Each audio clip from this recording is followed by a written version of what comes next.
Bonjour à tous, Christophe Cousin, donc je suis responsable du service dématérialisation à la ville de Marseille, au sein de la DGANSI et dans un service de l'architecture du système d'information et de la donnée.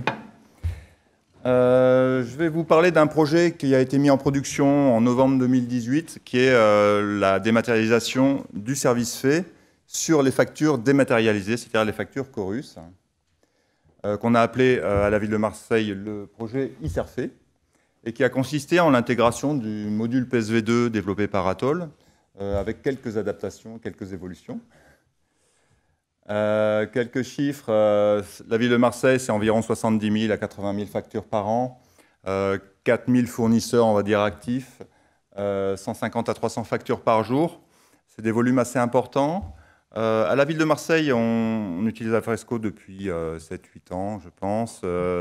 On a une jet transverse, pour le coup, vraiment transverse, avec une dizaine d'applications qui versent.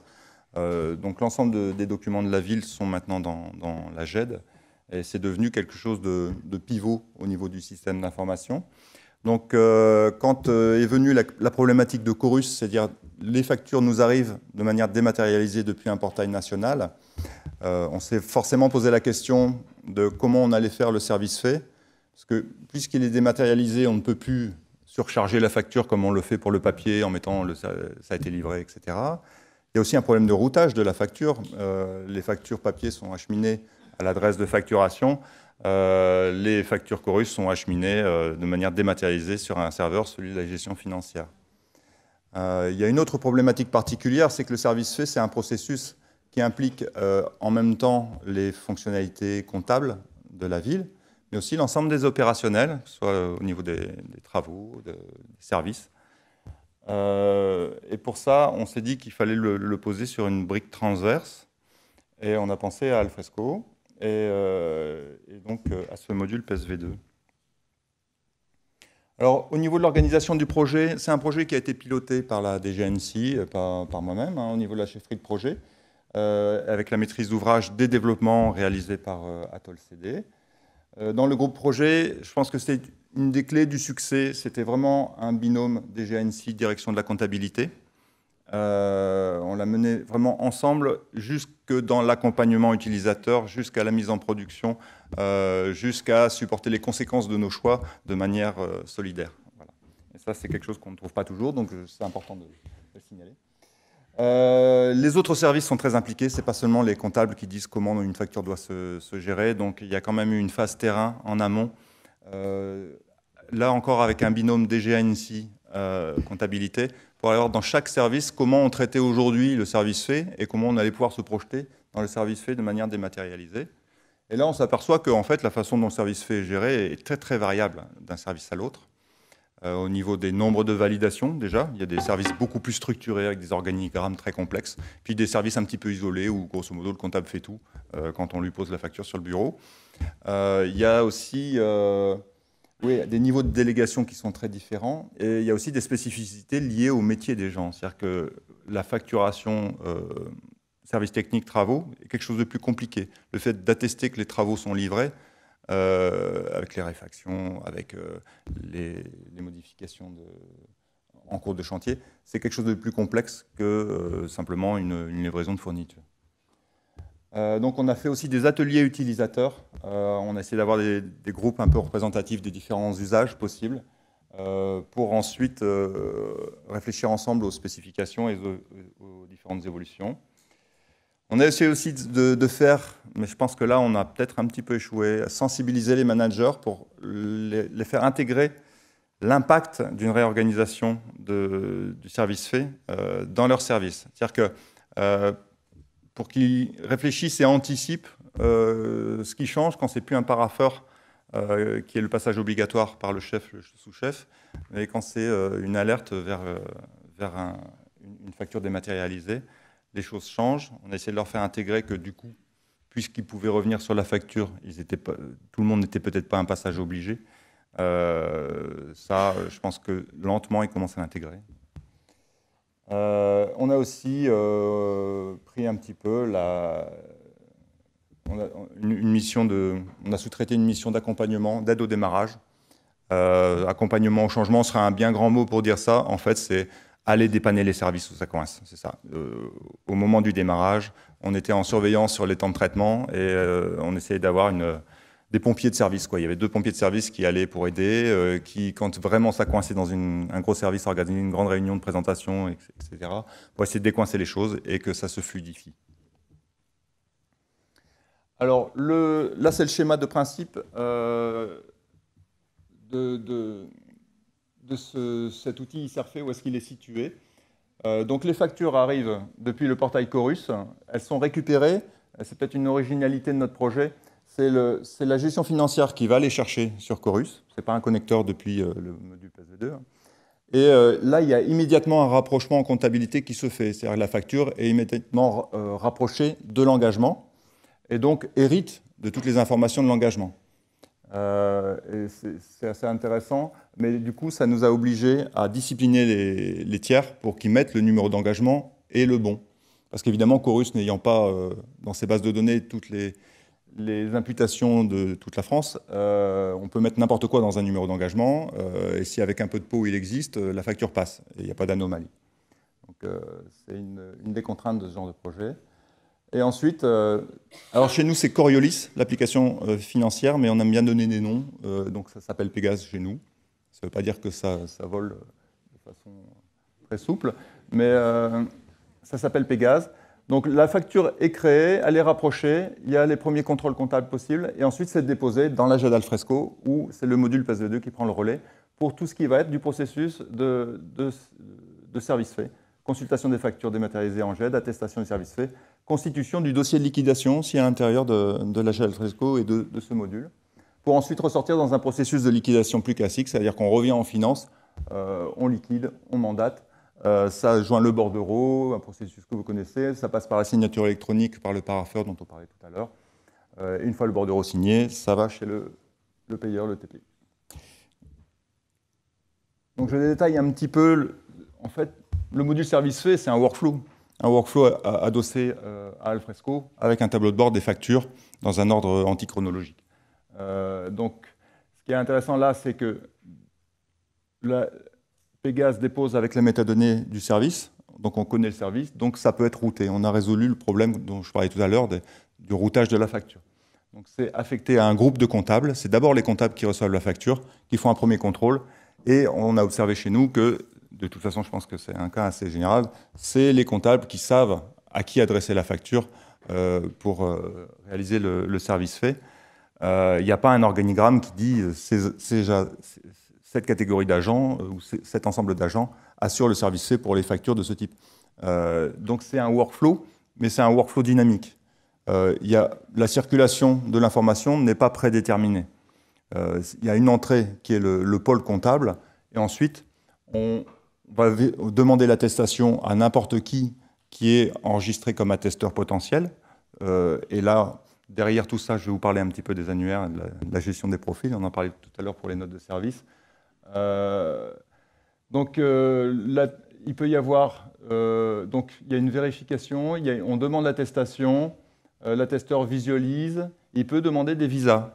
Là, c'est pour pouvoir éventuellement reproduire une demande de visa ou une armée mexicaine de demande de visa s'il le faut. Mais à chaque fois, on demande un visa et ça revient à l'attesteur.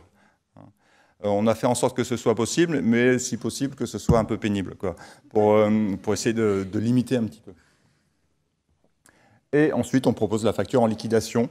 Pendant ce processus, on peut attacher des pièces, donc les pièces notamment qui vont être en possession de l'attesteur. C'est typiquement le bon de livraison, hein, ou les éléments qui vont pouvoir permettre au comptable de calculer une révision de prix. Donc on a aussi préparé un ensemble de formulaires de documents types qui peuvent être associés ici au dossier de liquidation. Et ensuite, on part dans un processus de liquidation classique. Oui, sur les annuaires, en fait, les utilisateurs comptables sont les utilisateurs de la gestion financière, c'est les mêmes. Hein, on récupère les profils par service. Si on a le droit de mandater sur tel service gestionnaire, on a le droit de traiter les factures dans ISRFE sur ce service. Voilà. Et les opérationnels, là par contre, il y a une offre de service. Nous, on a des workflows au niveau de la ville de Marseille pour candidater à des offres de services, pour tout type de service de la DGNC. Et donc, nos correspondants informatiques ont fait en sorte d'enregistrer les attesteurs potentiels, donc tous les ingénieurs des services techniques, etc., dans un groupe d'opérationnels par service. Donc, ça, bon, c'est tiré des supports de formation, le comptable. Donc, il y a 3 grands rôles, hein, le comptable, l'attesteur, le viseur. Le visa n'a aucune valeur. Et c'est ça qu'on essaye de faire passer aussi en même temps. Quand on dématérialise, c'est l'opportunité de réinterroger les processus et de dire qu'est-ce que c'est qu'attester du service fait. À quoi ça sert qu'un chef de service dise oui, effectivement, cet agent était bien derrière le camion pour recevoir la palette. Il faut quand même... On a essayé d'insister sur la responsabilisation du constat du service fait. Et là-dessus, on avait vraiment un discours cohérent avec la comptabilité, on prenait le relais. On peut simplifier le processus, ça nous arrange en termes de système d'information, mais aussi ça permet de ne pas diluer la responsabilité de l'attestation de service fait dans tout un chaînage de chefs et qui n'ont pas forcément vu le service fait. C'est simplement bien distinguer le constat de la chose, hein, qui n'a rien à voir avec le fait, je suis d'accord avec le montant de la facture par exemple, ça c'est comptable, ça n'a rien à voir. Là, je passe un peu rapidement. Donc, on a plusieurs organisations possibles. Du très classique, le comptable demande l'attestation, le technicien qui a vérifié les travaux, il atteste, et ensuite, éventuellement, un viseur qui vise. On peut aussi faire le contact, toujours pareil, affectation, chef de service demande un visa au magasinier et lui vise, puisqu'on a ce scénario-là où c'est le chef de service qui a toujours signé les services faits. On n'a pas contraint le processus, hein, il faut quand même qu'on emmène les utilisateurs avec nous. Donc le schéma le permet, mais je pense que ce n'est pas quelque chose de naturel. Il y a aussi le cas où le service fait, en fait, c'est l'addition de plusieurs constats. Par exemple, les prestations de gardiennage qui sont sur plusieurs sites, et elle a été assurée qu'une fois que chacune des prestations est assurée. Donc là, on peut imaginer des demandes de visa unitaires sur le terrain. Il peut aussi y avoir des systèmes de réassignation entre différents ingénieurs, soit en cas d'erreur, soit aussi en cas d'attestation conjointe un petit peu du service fait. Une des évolutions qu'on a demandé à Atoll, une grosse question qui nous a été posée, c'est la question de la signature électronique. Le service fait jusqu'ici, c'était une signature sur la facture. Donc là, on s'interroge sur le caractère tangible de cette transaction. On n'a pas souhaité mettre la signature électronique et acheter un certificat pour tous les attesteurs potentiels. C'est beaucoup trop important chez nous et c'est ingérable en termes de flotte. Donc, ce qu'on a fait, c'est qu'on a un workflow qui trace l'ensemble des tâches et des commentaires au niveau des tâches. On a demandé que se génère à la liquidation un document dans Alfresco qui retrace l'ensemble de ces tâches et qui est horodaté. Hein, donc, c'est déjà un élément de preuve. Évidemment, ça n'a pas la même valeur probatoire qu'un certificat, mais ça a une valeur probatoire comme un mail a une valeur probatoire. Mais une valeur probante, de toute façon, qu'est-ce qui a une valeur probante? C'est le juge qui le détermine à la fin. Donc, on a généré ce bordereau, et ce bordereau est très prisé par la comptabilité, parce que c'est quand même un sujet assez sensible. Et donc, il est même carrément attaché au dossier qui ensuite part chez le TP, la plupart du temps. Dans les moyens d'accompagnement, je n'insisterai jamais assez sur l'importance de l'accompagnement. Ça fait 6 mois que c'est démarré, il y a encore pas mal d'accompagnement et je pense qu'on a peut-être été encore un peu faible sur ce domaine-là et qu'il faudrait reprendre un petit peu, re-regarder les statistiques. On a dû former, il y avait des grosses contraintes de ce projet, on en parlera juste après. On a dû former 1200 à 1400 agents sur l'espace de 2 mois. Donc on l'a fait en plénière comme ici, en montrant. On n'a pas eu le temps ni les moyens en fait, matériels de former sur PC l'ensemble des utilisateurs potentiels. On a beaucoup travaillé sur les supports, que les gens ne lisent jamais, mais au moins ils sont à disponibilité, on ne peut pas nous reprocher de ne pas l'avoir fait. Mais ça n'empêche qu'en dépit du fait qu'il y ait des supports complets, des petites fiches, des petites vidéos, un wiki dédié à l'intérieur de l'outil lui-même, il y a quand même un numéro du support qui est quand même en priorité appelé. Et il a été renforcé pendant 2 mois après le démarrage pour le pic. Et il y a effectivement eu un gros pic d'interrogation Bon, on ne l'a pas fait dans un contexte très simple, c'est-à-dire qu'on l'a fait aussi en période de clôture comptable. Voilà. Et il y a des gens à qui ça parle ici, hein. Mais on avait la pression de la DGFiP, il fallait absolument qu'on mette ça en œuvre, ça faisait longtemps qu'on en parlait, longtemps qu'on attendait aussi que notre éditeur nous livre une version qui aille chercher les factures sur Chorus, parce que jusqu'à présent on y allait sur le portail. Donc voilà un petit peu. Timing serré, le connecteur entre Node.js et Chorus a été livré en août, et on a mis en prod en novembre. Donc c'est-à-dire que pour spécifier l'ensemble, pour que Atoll sache un petit peu à quoi ressemblent les factures qui tombent de l'AGF et qu'on puisse développer et que ça marche, le délai a été très serré. Donc c'était un projet où clairement on n'a pas eu assez de temps, honnêtement. Donc si ce n'est pas la catastrophe, c'est un énorme succès. Voilà. C'est comme ça que je le prends, parce qu'il n'y a pas eu de dysfonctionnement majeur, mais énormément d'inquiétudes, beaucoup de pression de la hiérarchie, beaucoup de, je dirais, disons, ça avait planté avant qu'on mette en production, en fait, hein, dans les esprits. Voilà. Ça a un impact organisationnel. Le délai global de paiement a d'abord augmenté. Hein, c'est-à-dire qu'au départ, les gens qui avaient oublié qu'il y avait eu une formation ou éventuellement qui n'étaient pas venus ou qui ont laissé passer la note de service, ont laissé mourir les factures jusqu'à ce qu'on les appelle pour leur dire qu'il faudrait peut-être aller les traiter. Donc, et encore aujourd'hui, le délai global de paiement, il n'est pas forcément exemplaire sur les factures dématérialisées. Alors il y a une grosse différence entre une facture Chorus et une facture papier, c'est la date de réception. C'est-à-dire que la date de réception, elle est intangible. Pour une facture Chorus, c'est la date de réception enregistrée. Tandis qu'une facture papier, c'est parfois la même, étonnamment, que celle de l'enregistrement. C'est-à-dire que la facture, elle a une date écrite dessus. Et puis, bon, le champ, c'est un champ libre de saisie. Donc, on s'aperçoit qu'effectivement, le délai d'enregistrement, il faudrait pouvoir l'isoler pour vraiment juger d'un temps de liquidation et le comparer entre le papier et le dématérialisé. Donc l'accompagnement terrain, le support, c'est quelque chose de vital. Et puis on a eu aussi la deuxième lame, c'est-à-dire qu'en janvier 2019, on a généralisé la télétransmission de l'ensemble des pièces justificatives de la dépense et de la recette pour la ville de Marseille. Donc se sont ajoutés l'ensemble des pièces scannées, surtout le spectre, y compris le spectre RH. Donc ça a été du gros volume d'un seul coup et un gros changement.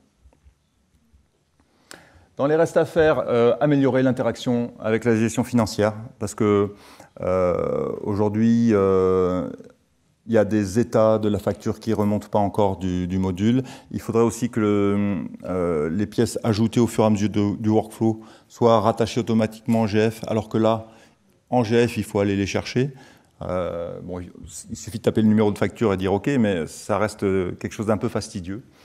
Il y a des problématiques de réorganisation sur lesquelles on est en train de tomber aujourd'hui. C'est-à-dire que le module, il gère des directions. Et quand on a une réorg, en fait, c'est assez structurant dans le workflow, les directions. On est en train un peu d'inventer une procédure pour passer à une nouvelle organisation. Une problématique dont on n'avait pas soupçonné une telle importance, c'est que beaucoup de services, notamment services techniques, sont organisés de manière spatiale. C'est-à-dire qu'ils ont une imputation qui est unique, mais c'est telle équipe qui fait l'arrondissement A et telle équipe qui fait l'arrondissement B. Et là, pour pouvoir réussir donc on va créer des groupes comptables par arrondissement pour un petit peu fluidifier les choses. Et le gros reste à faire, ça reste quand même la psychologie. Repérer les contournements, les rematérialisations. On voit apparaître des nouveaux types de PJ qui sont en fait des attestations qu'un service demande à l'autre pour être sûr qu'ils ont bien saisi la bonne date. Enfin, on voit réapparaître des choses que vous avez peut-être déjà vécues dans des collectivités ou pas. C'est-à-dire que la dématérialisation, c'est un travail au quotidien, hein, parce que il ne faut jamais sous-estimer l'impact humain, organisationnel que ça peut avoir. Et des fois, il est très douloureux quand même. Ce n'est pas toujours très simple. Et c'est moins confortable de voir une facture sur un écran que de la voir dans un parapheur en ayant sa compta à côté. Ça, c'est vrai. Et ça, on n'y peut rien. Donc l'accompagnement. J'en ai terminé. Voilà.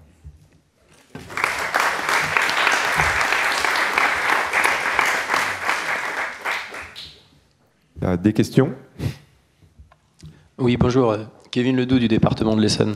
C'est où Vous m'entendez? Ouais. Oui, avec. Je suis là. Déjà, merci. Bon, on est exactement dans le même contexte. Tout ce que vous avez dit, c'est à l'identique chez nous. D'accord. Déployé depuis mai 2018, donc vous n'êtes pas tout seul. Ma question, par contre, c'est vous, de votre côté, la gestion des factures papier, pour le coup. Parce que comment vous avez sensibilisé les métiers font en deux fois, ou il y a de la côté numérisé, côté papier? Alors, pour les papiers, on avait pensé à un moment injecter tout dans le même module. C'est-à-dire déployer des solutions de numérisation et de l'ADRAD dans toute la ville. Mais vu le calendrier de Chorus, on s'est dit on va laisser mourir les factures papier. Et là, elles remontent à la direction de la comptabilité qui les numérise. Voilà. Donc numérisées pour être reversées dans votre application GF? Oui. D'accord. Elles sont rattachées dans la GF et déposées en GED. Et du coup, nous, on a mis en œuvre un plan de classement qui est le même que celui des factures Chorus. C'est-à-dire que quand elles sont déposées avec les mêmes métadonnées, elles suivent le même plan de classement. Par contre, elles ne repassent pas par le workflow, puisque quand elles sont arrivées à la direction de la comptabilité, le service fait déjà attesté. Voilà, à la main. Oui, donc les métiers ont des factures papier encore pour attester le service fait. Oui. Voilà, donc il y a quand même encore. Oui, il y a encore il y a le double fonctionnement jusqu'à ce qu'il n'y ait plus de facture papier. Et le ressenti des métiers là-dessus? Parce que déjà la démat, ça apporte beaucoup de changements. Enfin, on le vit aussi au quotidien. Le ressenti, il n'est pas très positif. C'est jamais très bon d'avoir deux processus distincts. Mais petit à petit. Dès janvier, le nombre de factures Chorus a dépassé celui des factures papier. Ils voient aussi que c'est en train de diminuer. Parfois, il y a un gros tiers qui tout d'un coup s'y met et ça ouvre une large voie à la dématérialisation. Mais je pense que s'il avait le chemin pour aller mettre en œuvre la numérisation dans les services était aussi long et aussi fastidieux, ça aurait été aussi un processus un peu distinct. Et je pense qu'on n'avait pas les moyens et surtout le timing était un peu serré. Voilà. Et juste dernière question, en termes d'ouverture du SI, est-ce que le module est accessible de l'extérieur pour le coup sur le terrain pour les agents, le module service fait? Non, ça c'est... oui, peut-être dans les restes à faire, il faudrait l'ajouter là. Effectivement, c'est un petit peu compliqué. Et je pense que c'est possible, on peut l'ouvrir, mais l'interface d'Alfresco sur un mobile, non. Donc il faudrait une petite IHM pour attester, et limite mettre la photo, et ça serait pas mal, effectivement. Okay. Merci. Voilà. Merci à vous. Alors moi, je travaille à Bordeaux Métropole, Mathieu Caralp, et donc on a une organisation assez similaire à la vôtre. On a démarré depuis janvier 2018. Donc ça fait...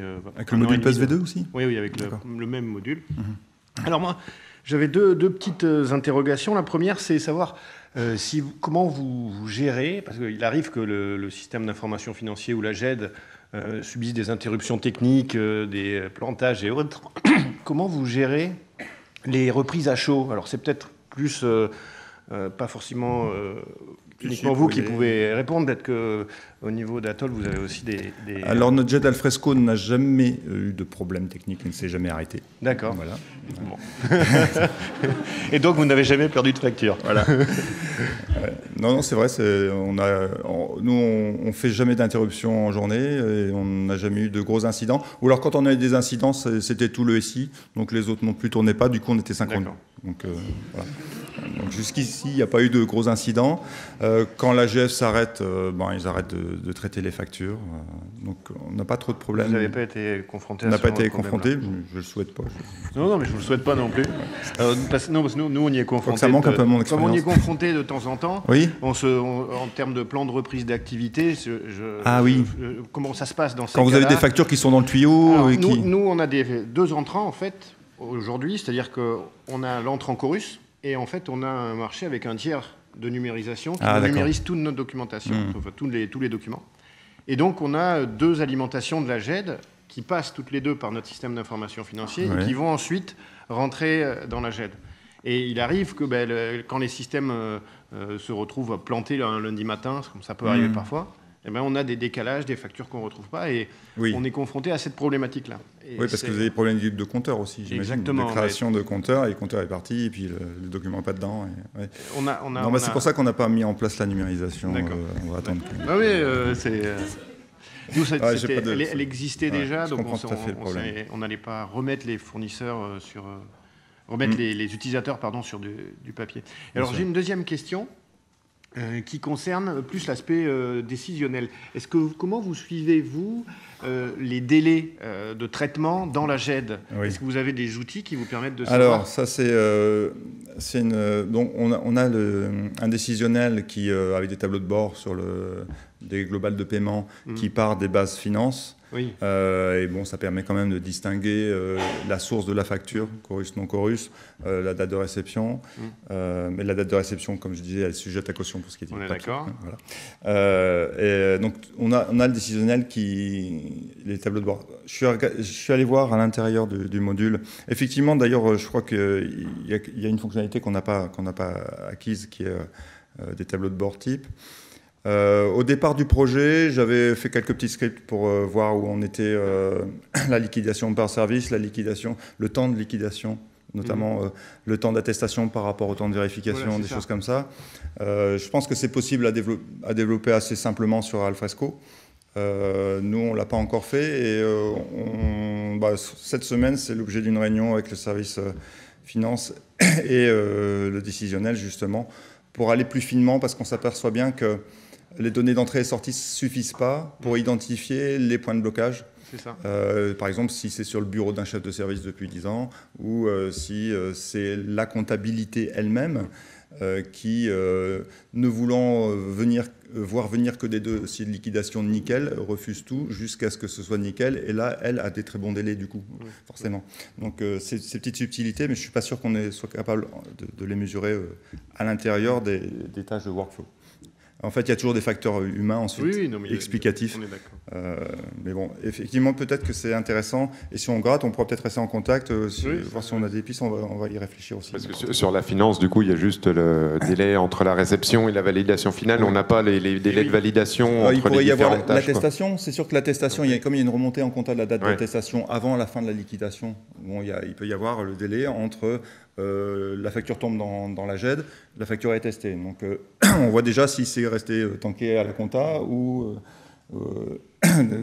pas. Maintenant, le temps d'attestation, on ne l'a pas lui-même isolé. Et ça, dans le module, on pourrait l'isoler. Voilà. Et tous les temps de visa, là dont j'ai parlé, ça, non, on ne peut pas les isoler. Et quand un attesteur demande un visa, en fait, ça rallonge son temps d'attestation, potentiellement. Donc, c'est quelque chose à aller gratter, effectivement. Et là, c'est en multi-collectivité, on passe au Bordeaux Métropole, du coup. Alors, nous, on a une architecture un peu particulière, c'est qu'on est installé sur plusieurs communes. Et le nombre de communes augmente au fur et à mesure qu'elles mutualisent leurs compétences financières. Ouais. Et en fait, nous, on a un vrai enjeu, puisqu'on a un échange entre la métropole de Bordeaux et les communes, puisque c'est dans les communes que va se faire le service fait, et c'est dans Bordeaux Métropole que se gère l'activité financière. Donc, savoir si la facture elle est à Bordeaux Métropole ou elle est dans la commune, c'est un vrai enjeu par rapport aux décideurs, pour dire, voilà, les délais de paiement, ils sont liés à Bordeaux Métropole ou ils sont liés à la commune qui ne fait pas le service fait. Si la commune ne dépend pas du même TP, exactement. Qui engueule qui, en fait. En gros, l'idée, c'est ça. Enfin, ça, c'est la version cachée. La version officielle, c'est pour savoir où est-ce que ça bloque. Ouais. Et pouvoir enlever les cailloux et permettre de laisser couler la rivière. Quoi. Bien. Belle image. Sophie a une question. Oui, j'ai une question pour Bordeaux Métropole. Comment vous faites quand vous avez beaucoup de factures de workflow en attente? Comment vous vous êtes organisé?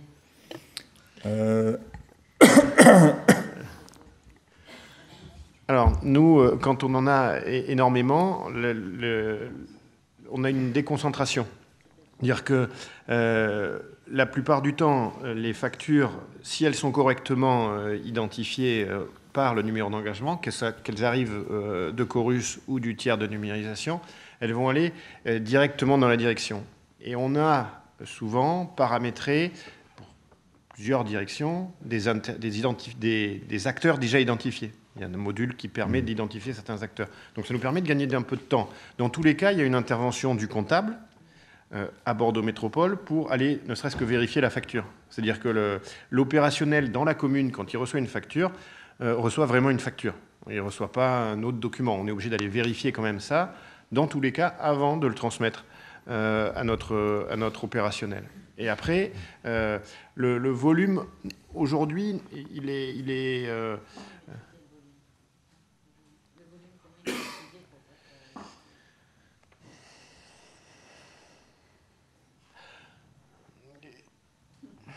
on a du mal, les utilisateurs ont du mal, enfin les comptables ont du mal dans le module à avoir une vision claire de la liste des factures, surtout au démarrage, parce qu'on peut avoir 100, 200 factures dans une liste dans un tableau de bord d'entrée. Pour autant, une fois qu'ils sont habitués, une fois qu'on a diminué les stocks de démarrage, on commence à avoir une vision claire, une vision plus affinée. Mais je suis d'accord. C'est d'ailleurs, je dirais, une des limites du module, c'est quand il y a trop de factures. Oui. Hein, c'est ça. C'est-à-dire que nous aussi, on a eu un démarrage où ça a bombardé, parce que c'était la clôture. Oui. On est monté de 0 à 3000 en... Je sais pas, c'était une Porsche, quoi. Hein. Du coup, les tableaux de bord ne veulent plus rien dire. C'est-à-dire qu'il faut passer d'une page à l'autre, et là, ça devient très, très compliqué. Ensuite, il faut purger tout ça. Après, maintenant, dans la plupart des services, on est arrivé à un rythme courant, à peu près gérable. Mais parfois, il y a une grosse verrue, quoi. On avait identifié une délégation, un service en particulier, qui a eu un gros problème de ressources humaines, je ne sais pas, plein de qui sont partis en maladie en même temps. Et là, ça s'est accumulé sur des jours et des jours. Et là, du coup, il y avait la société qui faisait l'accompagnement au changement. On était un petit peu en veille là-dessus. Et là, on est allé les voir. Et puis, on a alerté la hiérarchie. On a essayé de faire en sorte d'aller les aider pendant une demi-journée pour décoincer un peu les choses. La DGNC, on continue d'être en veille sur le tableau de bord et de voir là où c'est vraiment très rouge pour alerter. Et la compta fait la même chose. Une chose dont je n'ai pas parlé, c'est le nombre des anomalies. Hein, parce que le nombre de factures qui viennent sans un numéro d'engagement correct, je ne sais pas où on en est aujourd'hui, mais dans les 3 premiers mois, on était à près de 50% d'anomalies, c'est-à-dire de factures qui ne sont pas routées correctement ou ne sont pas routées du tout et dont il faut corriger l'affectation. Là aussi, il y a eu un pool de 3 agents à la direction de la comptabilité dont le job est uniquement d'affecter correctement les factures qui ne le sont pas, en fait. Il y a de la conduite du changement en interne et chez les fournisseurs aussi. Voilà, chez les fournisseurs, il y a de la conduite du changement. Alors maintenant, il y a un truc, ça y est, la direction de la comptabilité commence à sortir le bâton, c'est-à-dire qu'on ne paye pas, tant pis. Et si la facture n'est pas correctement, puisque c'est dans les engagements. Refusé. C'est dans les engagements. À un moment donné, au bout de N fois. Et là, on a une réunion là-dessus cette semaine où apparemment ça progresse quand même dans les usages. Ça commence à s'intégrer. Et ces anomalies, elles sont identifiées, on est d'accord, directement depuis Coriolis. C'était en amont. Les anomalies sont identifiées depuis Coriolis. Coriolis, j'ai le métadonnées anneaux à 1 ou à 0 qui tombent depuis Coriolis. Les anomalies, les plus fréquentes, c'est mauvais numéro d'engagement, mais il y a aussi mauvais numéro de tiers ou absence d'engagement, ce qui est plus rare. Comment vous avez géré l'afflux de mails d'Alfresco au niveau des utilisateurs? Parce que nous, on a une quantité, moi j'ai fait un formulaire pour expliquer, un petit document pour expliquer comment gérer les mails, parce que Alfresco nous en envoie énormément. Et il y a un tri à faire, parce qu'il y a des mails d'information, des mails d'action, des mails d'erreur. Et les utilisateurs, au bout d'un moment, mettent une règle comme quoi tous les mails qui arrivent d'Alfresco, on les met à la poubelle et puis c'est terminé. Malgré tout, il y en a certains dedans qu'il faut traiter. Nous, ça fait partie des choses qui, en termes de conduite d'accompagnement et de conduite du changement, ont été assez rudes, quoi. Alors, dans les wikis et les supports de formation dont je parlais tout à l'heure, on leur a appris à faire des règles de filtre sur leur mail, évidemment. Oui. Mais blague à part, c'est vraiment une limite et une difficulté sur ce module où je pense que ça serait une évolution intéressante que de faire comme par exemple sur le e-parapher, il y a des gens qui connaissent ici, que les agents puissent eux gérer leurs alertes et dire j'en veux une par jour qui récapitule ou j'en veux pas. Parce que on a des cas, un petit service où il y a une facture tous les 3 mois, c'est important qu'il ait une alerte. Un gros service qui a 300 factures par jour, c'est important qu'il n'en ait pas. Donc c'est avoir le même fonctionnement pour tout le monde. De toute façon, ça fait saturer nos serveurs de mail. C'est assez énorme le flux que ça génère parce que c'est un côté exponentiel. C'est-à-dire que N mail par N service, c'est-à-dire tous les membres d'un groupe comptable reçoivent le mail pour la même facture. C'est trop. Donc là, la problématique a été identifiée, on va analyser ça pour des évolutions futures. Ah, ben voilà une bonne nouvelle. Super. Et sur le connecteur Coriolis, du coup, il y a des évolutions de prévues justement pour avoir plus d'interaction dans le sens retour. Le connecteur Coriolis, là, ce qu'on attend maintenant de vous, c'est d'appeler les API qui sont exposés pour aller rattacher les PJ en fin de parcours ou renseigner des champs sur l'état de la facture par API. Le connecteur Coriolis, pour l'instant, le connecteur JAD, il est dans l'autre sens, c'est-à-dire pour le dépôt, où maintenant, on peut déposer avec les métadonnées qu'on veut. C'est déjà un progrès, parce qu'avant, il fallait des métadonnées Siemens Coriolis. On peut aussi rechercher par des métadonnées qui préexistent, ce qui est pas mal avec une JET transverse, donc on peut aller rechercher les marchés par leur numéro, etc., dans le content model de notre JET et pas dans celui de Coriolis. Donc ça a progressé. Je pense qu'il n'y a plus grand-chose à faire. Le connecteur Alfresco, il tourne à peu près. La gestion des PJ, elle est moche, mais c'est dans l'application, quoi, dans l'IHM. Ils exposent les API, du coup, maintenant pour... Oui, ils exposent les API. Ouais. C'est bon, plus de questions. D'autres questions? Bonjour, Philippe Ingrenon de la Caisse primaire d'assurance maladie de Marseille. Une fois que la facture elle a terminé son cycle de vie, oui. Qu'est-ce qu'elle devient? Elle est archivée? Si elle est archivée, combien de temps vous l'archivez? Et est-ce que Alfresco propose aujourd'hui une certification légale d'archivage? Alors, en cycle de vie, donc ça se termine dans un plan de classement. À l'intérieur du site, c'est stocké. On ne peut pas dire archivé, puisque c'est stocké dans Alfresco. On a un projet de SAE en cours, justement pour que ça suive. Non, il n'y a pas de certification aujourd'hui de l'outil Alfresco tel qu'il est. Il ne peut pas être considéré comme un SAE, en fait.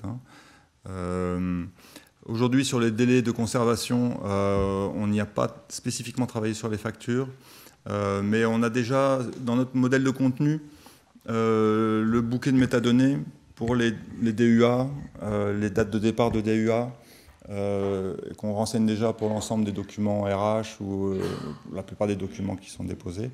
Et ça ne sera pas très compliqué de les apposer sur la facture à partir de la réception de la facture pour que ce soit ensuite traité dans un flux qui va vers le SAE et transformé en CEDA et aller vers le SAE. C'est dans le projet, c'est dans les cartons. Ce n'est pas le cas aujourd'hui. Là, l'urgence était de pouvoir les stocker. Mais on n'a pas perdu de vue cette problématique d'archivage. D'accord. Donc aujourd'hui, Atoll ou les gens d'Alfresco ici présents, c'est quelque chose qui m'a échappé. Alors l'année précédente au club utilisateur Alfresco, j'avais cru comprendre en fait qu'Alfresco avait quand même un module SAE avec des certifications. Content management. Mais des certifications ou pas? Parce qu'en fait, c'est ça l'idée. C'est des certifications. Je ne sais pas où elles en sont aujourd'hui. C'était des certifications mode américaine à l'époque. Mais... Alors, si je peux me permettre, William Bayache, Alfresco. Voilà. Donc, effectivement, nous n'avons pas de certification officielle. C'est pas notre vocation. Nos clients vont les obtenir en fonction des choix et des... Vous m'entendez? Ouais. Sachant que chaque contexte est très particulier, on n'a pas de ce fait de certification en tant que telle. Par contre, effectivement, on est impliqué dans pas mal de chantiers où il y a des problématiques de SAE et où on aide tant bien que mal nos clients à obtenir les niveaux de certification qui sont en droit d'attendre. Maintenant, effectivement, plus le projet en amont sur la gestion du document est affiné et structuré, plus le projet de SAE sera simple à mener. Généralement, nos clients partent d'abord d'un besoin métier et doivent traiter des contraintes et des problématiques d'archivage légal.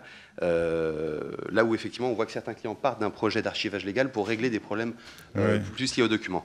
Donc, on peut partir des deux bouts. Tout dépend de la façon dont on voit le positionnement d'une JET dans un SI. C'est-à-dire que nous, on le voit comme une gestion de contenu qui sont intimement liés au processus. parce qu'une gestion de contenu, c'est pas que du stockage, hein, c'est des procédés, des processus et des traitements. Et selon nous, le SAE, c'est une autre brique du système d'information. Et l'archivage, en revanche, c'est l'ensemble de la chaîne qui part de la numérisation jusqu'au stockage dans le SAE. Et c'est toute cette chaîne de confiance dont chaque maillon est le garant, en fait. Et Alfresco joue son rôle en ordonnançant les contenus, en les décrivant, en conservant les métadonnées, mais il n'ira pas jusqu'au bout, c'est-à-dire jusqu'à en garantir la valeur probatoire et de conservation, qui est une des étapes, en fait, de l'information et du contenu. Le module, par lui-même, ne traite pas que la facture. On en profite lors du process de venir abonder la facture de tout un tas de métadonnées liées à son contexte. Donc tous les éléments du tiers, tous les éléments de marché, tous les éléments comptables sont portés directement en métadonnées sur la facture et sont classés selon le cas, soit par pièce de marché, soit par marché, soit par tiers. Donc ça permet d'ores et déjà d'avoir une multitude de métadonnées qui seront très faciles à traiter après pour le SAE. Oui, merci. Si je peux me permettre d'apporter un petit complément, Stéphane Vast de Libriciel. La GED n'est pas vécue la plupart du temps comme un composant d'archivage électronique au sens conservation du patrimoine, parce que technologiquement, ce n'est pas son orientation. Monsieur Ayache le dit très bien. Et parce que le SIAF et le ministère de la Culture posent des règles de conservation qui sont particulièrement difficiles et compliquées à mettre en œuvre. Donc dans le cycle de vie documentaire, la GED, Alfresco ou autre, mais Alfresco en l'occurrence, est parfaitement calibrée pour préparer le terrain à la conservation patrimoniale ou archivistique comptable, et donc a vocation, le plus souvent, à gérer ce qu'on appelle l'archivage vivant, donc tout ce qui n'est pas archivage intermédiaire ni définitif. Et donc, au mieux, on prépare en amont le travail pour les archivistes, avec le bon plan de classement qui va bien et ce genre de choses-là, effectivement. C'est là où on facilite le travail de versement dans les SAE normés. Si je peux aussi apporter un petit témoignage. Donc, Bellamy, ministère des Finances. On utilise effectivement Alfresco un petit peu. Alors après, il y a une rupture. Alors, effectivement, il y a un module d'archivage dans Alfresco. Mais après, on fait une rupture, on fait des interfaces, soit avec nos systèmes d'archivage au ministère des Finances, soit peut-être pour vous, vous pouvez faire une interface avec Vitam, qui est le projet interministériel de stockage, y compris pour les collectivités. Donc, c'est l'État qui définit en fait les interfaces. Vous pouvez faire. Et pour rebondir à ce qui a été dit, nous, très tôt, on a une obligation, enfin, j'ai mis une obligation à ce que tout projet de GED, on fasse vise des archivages dès le début pour que les métadonnées d'archivage, après la DUA, puissent être faits. Et puis, j'ajoute une parenthèse actuellement, avec la numérisation, si vous avez beaucoup d'archivage, on s'aperçoit que ce qu'on appelait traditionnellement l'archivage intermédiaire, en fait, on le déporte un peu dans les systèmes d'archivage et on est en train d'ouvrir des systèmes d'archivage pour que des métiers puissent accéder à certains documents archivés pour décharger un peu la gestion dans des GED qui n'ont pas forcément vocation à tout gérer comme archive. Mais ça se discute en fonction des directions. C'est vrai que, comme le disait Christophe, l'important, c'est de bien gérer les métadonnées, d'anticiper en effet toute la gestion des métadonnées sur les DUA, dès le début de DUA. Parce qu'après, c'est quand même complexe. Hein. On n'archive pas forcément un document, mais un dossier. Et à quel moment on l'archive? Enfin, je veux dire, vraiment, quel moment il est complet pour l'archiver? Il y a toute une logique métier, plus la complexité quand on a... Hervé Chavas qui est là, qui pourrait en parler aussi, une partie en numérique et une partie en papier en entrée, quoi. Il faut aussi s'assurer que le papier en entrée fasse l'objet d'une numérisation copie fiable pour avoir un dossier entièrement numérique pour l'archive en numérique. Parce que sinon, quand vous gérez les deux contextes, c'est très très compliqué, quoi. Alors, juste aussi, l'archivage au niveau d'une DSI, c'est très important parce qu'on met en place des systèmes de purge automatique. Il ne faut pas oublier qu'on duplique beaucoup les documents, qu'il y en a beaucoup trop, et qu'il faut être très vigilant après la DUA, sur justement typer les documents pour pouvoir les purger et les effacer. Ok. Je vous remercie.